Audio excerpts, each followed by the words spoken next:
Cease fire का उल्लंघन पाकिस्तान की तरफ से किया गया। बार बार हर रोज अलग अलग जगहों पर एक दिन में 11 जगहों पर सीज फायर का उल्लंघन हुआ। भारत की तरफ से जवाबी कार्रवाई जरूर की गई, लेकिन कोई भी उकसाने की कार्रवाई भारतीय सेना ने नहीं की थी। पाक सैन्य सुविधाएं टारगेट नहीं थी, भारतीय सेना ने साफ कर दिया है। और ज्यादा जानकारी बहुत ही जल्द पूरी दुनिया के सामने रखी जाएगी। आतंकवाद का खात्मा करना मकसद, ये भी भारतीय सेना ने कहा है। लेकिन एक बात साफ है कि अगर पड़ोसी मुल्क से आतंकवाद को बढ़ावा देते हुए भारत में अगर इस तरह की घटनाओं को अंजाम देने की कोशिश होगी, तो अब पाकिस्तान में इसी तरह की एयर स्ट्राइक्स होंगी।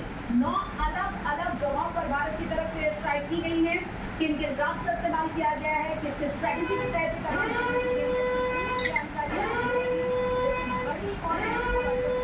देश में तैयारियां चल रही थी। लगभग 300 जगहों पर मॉक ड्रिल की।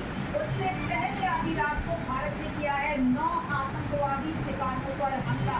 9 आतंकवादी शिविरों को ध्वस्त कर दिया गया है, नेस्तनाबूद कर दिया गया है, खत्म कर दिया गया है। ऑपरेशन सिंदूर इसका नाम दिया गया है। और आपको याद होगा पहलगाम में जिस तरीके से न्यूजीलैंड बच्चों के सामने जिस तरीके से धर्म पूछकर उनके पिताओं की पत्नियों की हत्या की गई थी, जिस तरीके से पूरी खेल खेला गया था। और आपको याद है ना वो वाला बयान जिसमें उस महिला ने कहा था कि उसके पति को मारने के बाद उसने कहा कि मुझे भी मार दो। तो आतंकवादी की तरफ से कहा गया था कि नहीं, जाकर तुम्हें छोड़ रहे हैं, जाकर अपने प्रधानमंत्री जी को कह देना कि हमने किस तरीके से इस घटना को अंजाम दिया है। ऑपरेशन सिंदूर इसका नाम रखा गया है। आप अंदाजा लगाइए।